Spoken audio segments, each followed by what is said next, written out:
하나님 전 말씀 로마서 5장 12절부터 21절 신약성경 245쪽입니다. 로마서 5장 12절부터 21절입니다.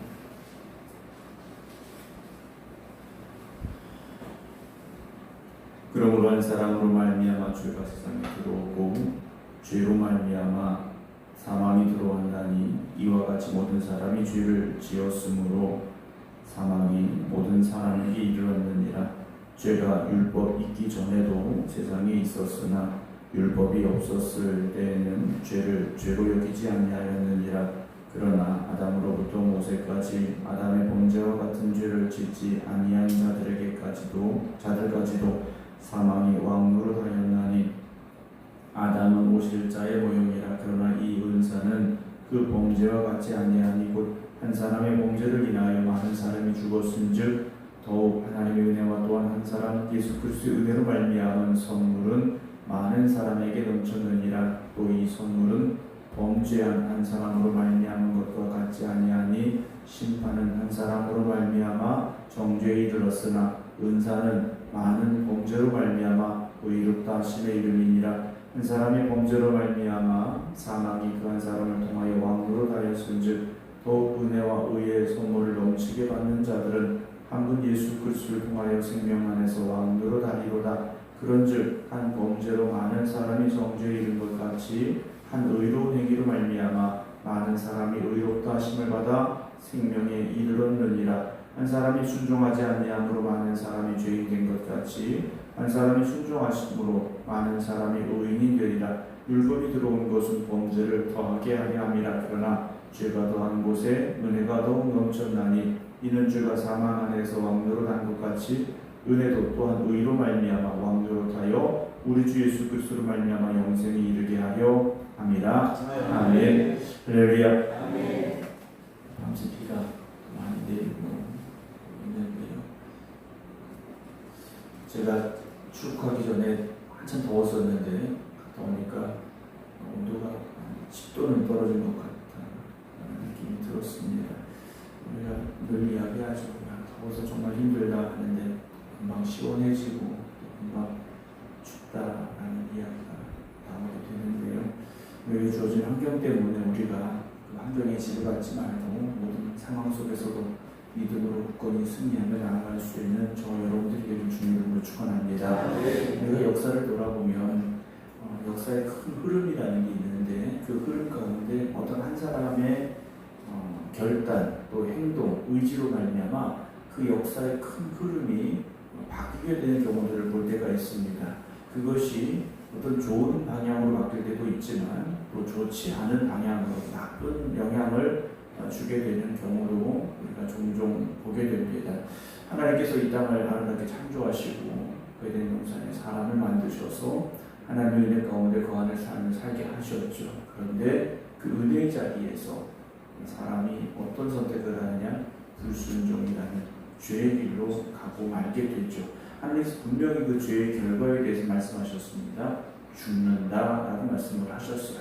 그럼에도 불구하고 인간의 욕심은 사망이라는 결과를 뻔히 알면서도 불순종의 길로 가게 만들었다라는 거죠. 그래서 결국 욕심이라는 것은 우리에게 죄를 가져오게 하고 그 죄의 결과는 사망이라는 것을 우리가 분명히 알고 있습니다. 그래서 오늘 12절 보면 그러므로 한 사람으로 말미암아 죄가 세상에 들어오고 원래 이 세상은 죄가 없는 곳이었다라는 거죠. 왜냐하면 선하신 하나님 만드신 곳이기 때문에 하나님 보시기에 아름다웠더라라고 되어 있습니다.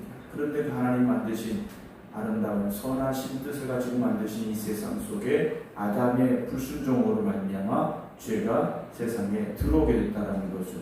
죄만 들어온 것이 아니라 죄로 말미암아 무엇이 들어오게 됩니까? 사망이 들어왔다라는 거죠. 하나님 만드신 이 세상은 사망의 땅이 아니라 생명의 땅이었습니다. 그런데 사망이 들어왔습니다. 이와 같이 모든 사람이 죄를 지었으므로 사망이 모든 사람에게 이를 수밖에 없다라는 거죠. 우리는 분명히 죄의 후손들입니다. 아담이 죄를 지었고 우리는 그 아담의 후손들이기 때문에 우리가 말하고 있는 원죄라는 죄를 가지고 태어난 사람들이라는 것이고, 또 우리는 어떻게 살아갑니까? 우리가 아무리 죄를 짓지 않으려고 발버둥쳐도 어느 순간 우리는 죄의 자리에 서 있는 모습들을 보게 되지 않습니까? 그래서 결국 모든 사람은 죄를 짓습니다. 그렇다면 어떤 결과가 오는 겁니까? 사망이 모든 사람에게 이를 수밖에 없다라는 거죠. 하나님이 선하신 하나님을 창조하신 아름다운 보시기 좋았던 이 땅이 결국 죄로 물들게 되고 죄로 가득하게 되고 결국 사망 속에 사망에 이를 수밖에 없는 결과를 가져오게 됐다라는 거죠. 13절에서는요, 죄가 율법이 있기 전에도 세상에 있었으나, 여기서 율법은 신의 산에서 하나님께서 모세를 통해 주신 율법입니다. 율법이 있기 전에도 죄는 있었다라는 거죠. 왜냐? 에덴 동산에 율법이라는 것이 존재하지 않았습니다. 그러나 분명히 죄라는 것이 있었고 죄의 결과인 사망이라는 것이 하나님으로부터 선언이 되었다라는 거죠. 그래서 바울은 말하는 겁니다. 죄가 율법이 있기 전에도 세상에 있었으나 율법이 없을 때는 죄를 죄로 여기지 않았다라는 거죠. 율법이라는 것, 이게 죄구나 라는 것을 몰랐을 때에도 죄는 있지만 사람들이 이걸 죄다라고 여기지 않았을 뿐이다라는 거죠. 그러나 아담으로부터 모세까지, 즉 율법이 주어지기 전까지 아담의 범죄와 같은 죄를 짓지 아니한 자들까지도 사망이 왕노릇하였나니 아담은 오실 자의 모형이다 라고 바울이 선언을 하는데요. 모세 시대에 율법을 주시기 전까지 아담의 범죄와 같은 죄를 짓지 아니한 자들까지도 아담과 똑같은 죄를 짓지 않았을 뿐이지 결국 죄를 짓고 살았다라는 것인데요. 그래서 어떤 결과가 온 겁니까? 사망이 왕노릇하였다라는 거죠. 죄의 종노릇하며 살다가 결국 사망의 길로 갈 수밖에 없었다라는 것인데, 아담은 오실 자의 모형이다 라고 바울이 말하고 있습니다. 오실 자는 결국 누구시겠는가? 우리를 위해 대신 죽으신 예수 그리스도라는 것인데, 그러나 이 은사는 그 범죄와 같지 아니하니 은사라고 말하고 있습니다. 하나님 주신 은혜의 역사인데, 곧 한 사람의 범죄를 인하여 많은 사람이 죽었은즉 아담의 범죄로 인하여 모든 사람이 죄의 결과인 사망을 향해 갈 수밖에 없었는데, 더욱 하나님의 은혜와 또한 한 사람 예수 그리스도의 은혜로 말미암은 선물은 구원의 선물입니다. 하나님의 은혜, 그리고 또 한 사람으로 이 땅에 오셨던 예수 그리스도의 은혜로 말미암아 이 선물, 구원의 선물이 많은 사람들에게 넘치게 되었습니다. 또 이 선물은 범죄한 한 사람으로 말미암은 것과 같지 아니하니 심판은 한 사람으로 말미암아 정죄에 이르렀으나 은사는 많은 범죄로 말미암아 의롭다 하심에 이른다는 거죠.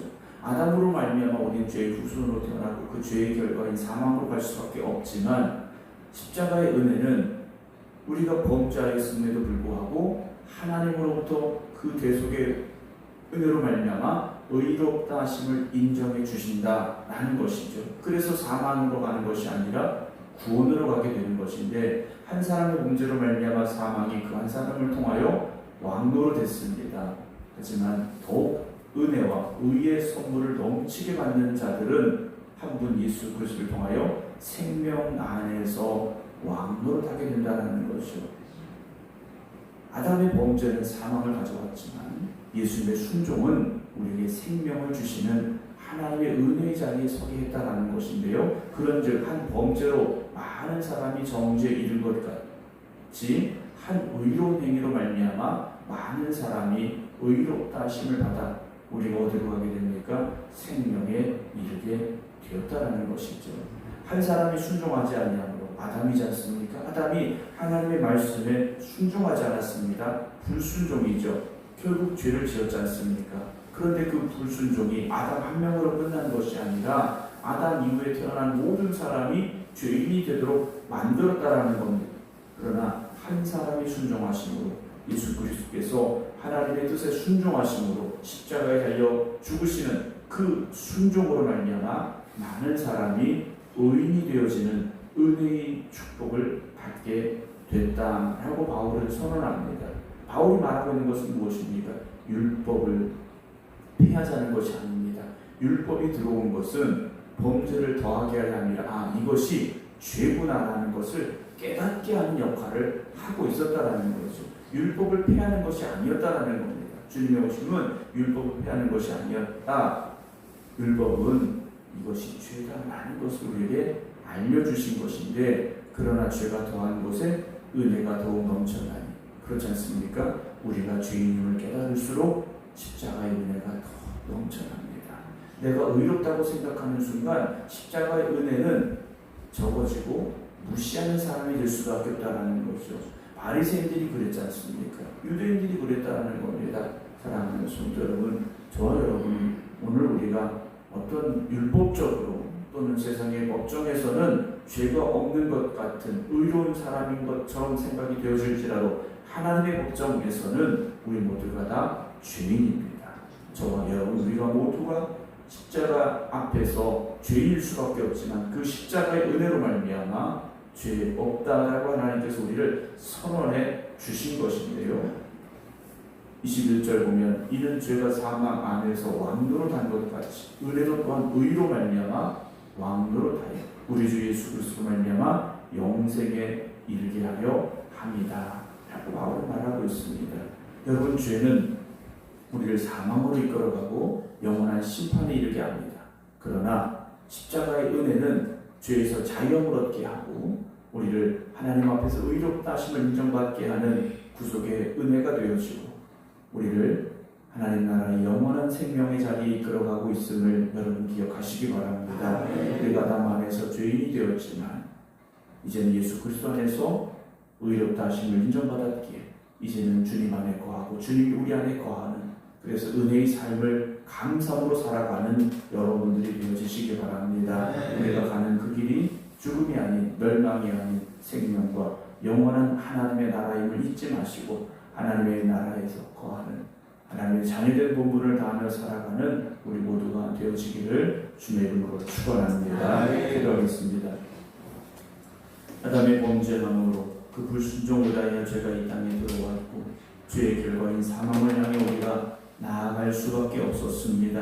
그러나 하나님께서 우리를 구원하시고자 독생자 예수 그리스도를 이 땅에 보내시었고 주님의 순종이 있었기에, 그 십자가의 순종이 있었기에 우리가 죄사함 받아 하나님의 법정에서 하나님으로부터 이제는 의롭다, 하나님의 자녀가 되어지는 권세를 허락하여 주시어서 우리가 영원한 하나님의 나라를 향하여 나아가고 있음을 고백합니다. 바울의 이 고백이 우리의 고백이 되게 하시고, 바울의 이 깨달음이 우리의 깨달음이 되게 하시고, 바울의 이 선언이 우리의 선언이 되게 하여 주시옵소서. 오늘도 죄 가운데 살아가며 영원한 멸망을 향해 나아가는 죽어가는 영혼들을 바라보며 바울과 같은 심정으로 우리가 십자가의 복음을 전하게 하시고 죄에서 사망으로 그들이 옮겨지는 구원의 역사를 이루어가는, 그래서 하나님이 이 땅을 사랑하시는 그 사랑을 우리가 실천하고 전하는 삶이 되게 하여 주시옵소서. 일주일의 삶을 마치게 됩니다. 이번 한 주간도 십자가의 은혜로 살아왔음을 고백하며 감사하는 저희들을 주님 붙잡아 주시옵시고 날마다 하나님의 말씀이 이끄시는 대로 순종하며 나아갈 수 있는 저희들 되게 하여 주시옵소서. 이제는 우리 주 예수 그리스도의 은혜와 아버지 하나님의 무한하신 사랑하심과 성령님의 감동 감화 역사하심이 십자가의 구속의 은혜로 구원받음이 감사하기에 하나님의 뜻과 하나님의 말씀에 순종하며 살겠습니다 고백하며 기도드리는 모든 성도들 위해 이제부터 영원토록 함께 하시기를 간절히 축원하옵나이다. 아멘.